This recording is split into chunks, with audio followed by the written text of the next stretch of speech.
Kursong Criminology ang inaaral ni Iro sa Batangas State University. Pero wala siya sa classroom ngayon.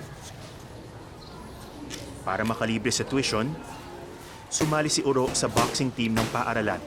Kaya nga lang po napasubo ko sa boxing na yan gawa nga lang po nung scholar ang habol ko. Hindi naman po kayang pag-aralin ng aking tatay dahil isa lang din magagawang bukid lang naman. Tinry ko po ang boxing, kala ko hindi masakit. Masakit pala.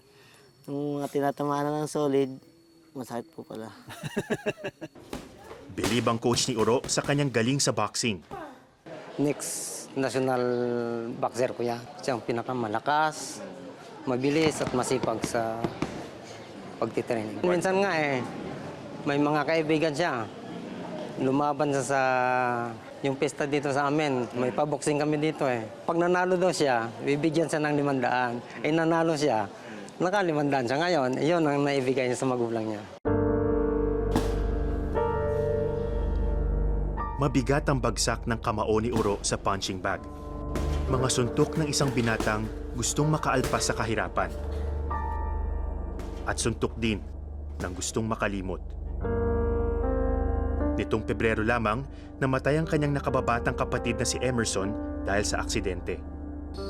Araw ng Sabado, lumabas siya nang hiram siya ng motor.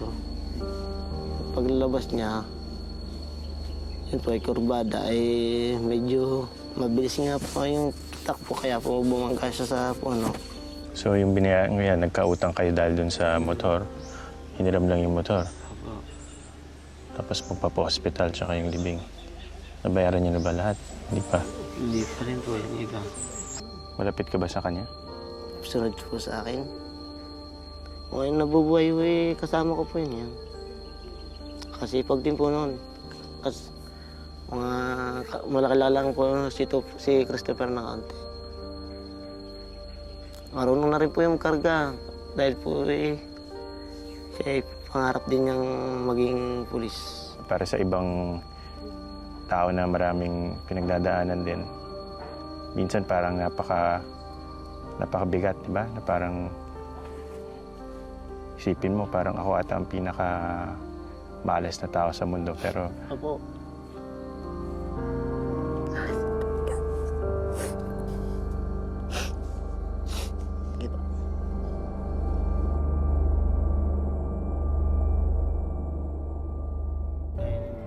Hindi kamalasan ng tunay na sumpa sa buhay ng mga manggagawang bukid tulad ni Iro.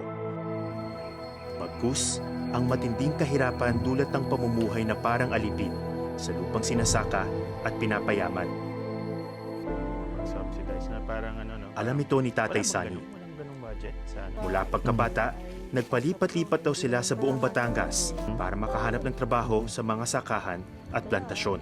Sadyang napakahirap po dahil ang inyong trabaho diyan kasabihang manggagawa dahil manggagawang bukid ay trabahong hayop, trabahong kalabaw para kayo ay makaraos. Kapalit nun yung talaga napakaliit na at hindi sapat na sahod. Sa biglang sabi, sahod na nakakamatay pero sa gaya namin dito sa Kabukirang, wala kayong ibang opsyon, di man kami nakapag-aral. At hindi kami makakasapat sa pamantayan para matanggap sa mga pagawaan. Si Tatay Sani ang tagapangulo ngayon ng pagkakaisa ng manggagawang bukid sa tubuhan sa Batangas. Ipinaglalaban nila ang tamang pasahod sa mga manggagawang bukid at ang pamamahagi ng lupa sa mga magsasaka o tunay na reformang agraryo.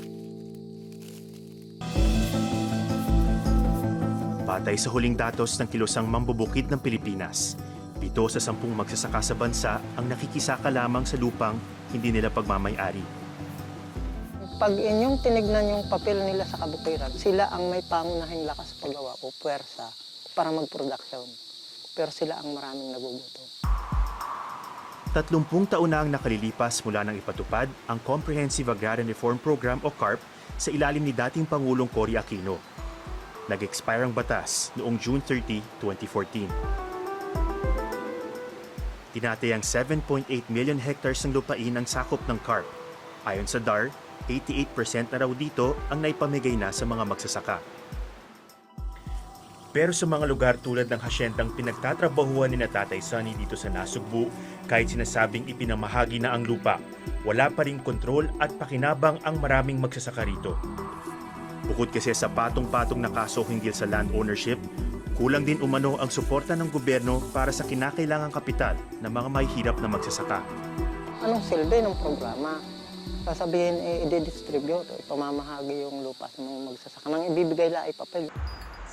Aminado ang Department of Agrarian Reform na may mga pagkukulang ang CARP. Pero may mga tagumpay din daw ito.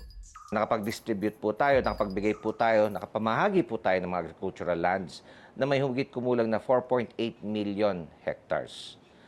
At ang nakinabang po dito ay humigit kumulang na 2.7 million agrarian reform beneficiaries.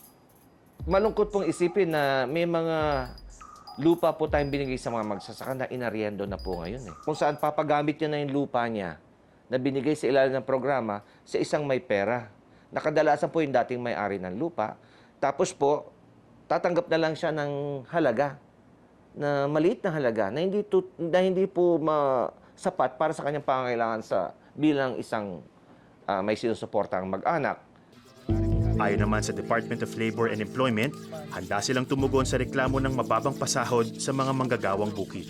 Kung may allegations po ng mga mababang uri ng occupational safety and health standards like yung dwelling facilities nila at yung minimum wage nila ay below, kailangan po maipaalam kaagad sa ating mga regional offices para mai-correct po ito ng employer.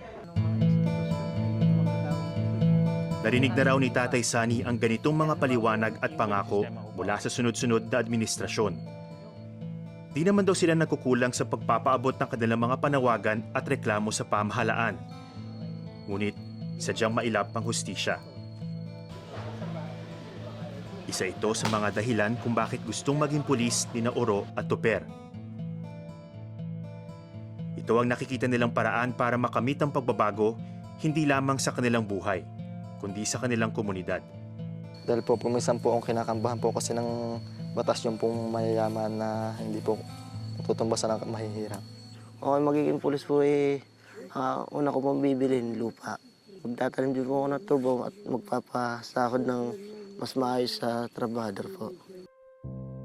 Pero si Tatay Sonny, mas nakikita ang pag-asa sa pag-oorganisa ng kanilang hanay.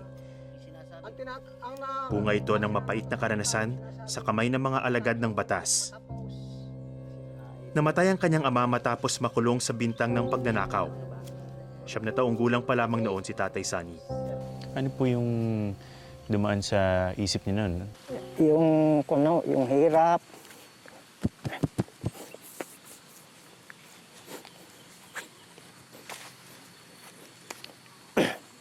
Yung parang aping-ape.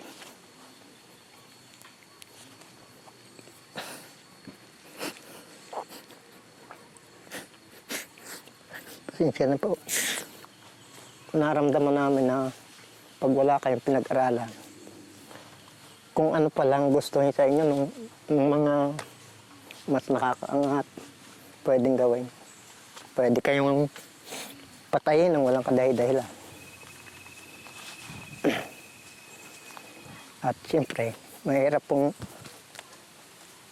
kumbaga yung ikwan, trauma ko sa akin.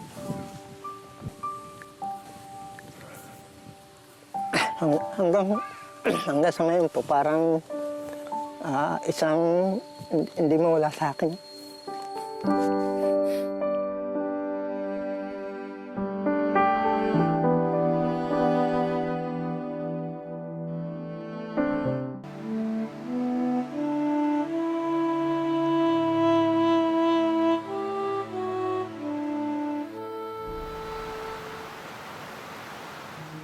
Araw ng Sabado. Habang mahimbing pa ang tulog ng marami,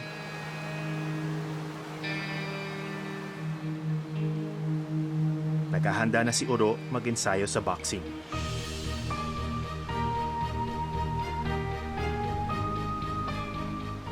Larawan ng determinasyon ang batang manggagawang bukid.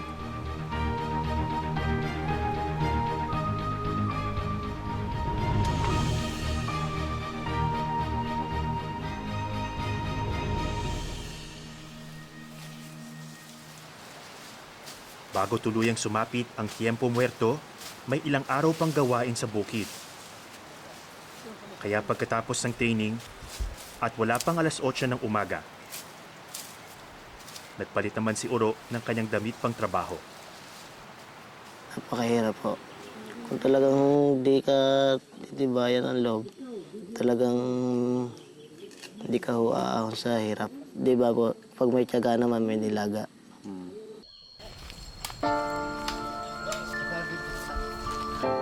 Nasa plantasyon na rin si Tuper. Naghuhukay ng bukid para itanim ang taad na pagmumula ng bagong mga tubo.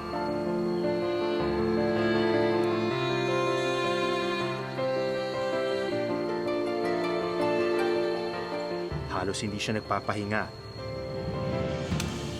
Kahit mataas ang sikat ng araw.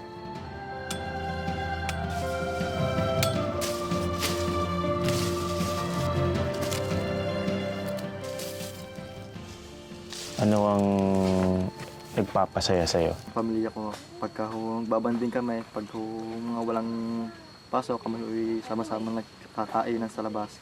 Pag minsan tawanan, nanonood ko ng mga sine, ng mga karatawanan na.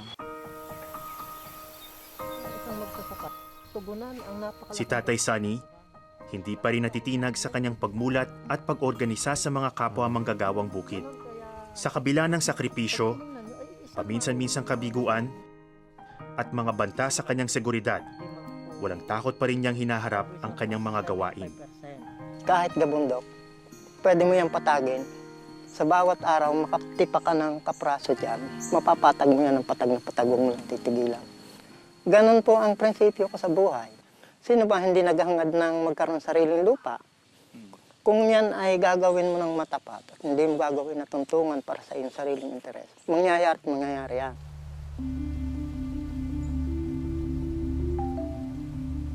Tapos na uli ang isang araw ng pagtatrabaho.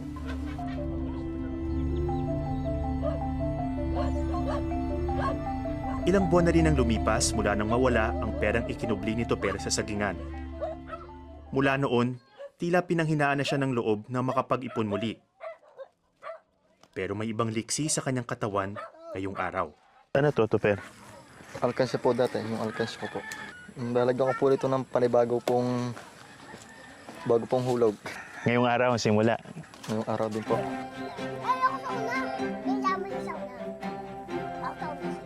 Anong mangyayari ngayon? Maghahanap ka ng taguan nito? Apo.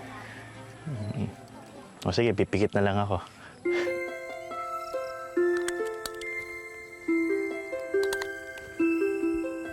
May mga magsasabing hindi na bago ang kwento nila Oro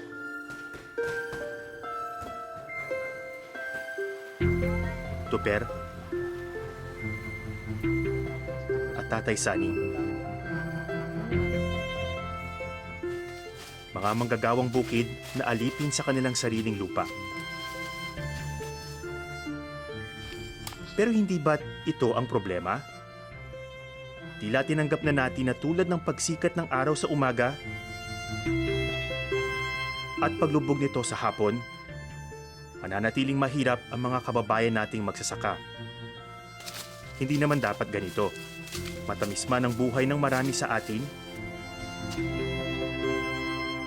mula ito sa pait ng lupang diniligan ng dugo at pawis ng mga manggagawang bukid. Kaya sa susunod na mamangha ka sa ating luntiang paraiso, alalahanin natin ang tunay na yaman nito.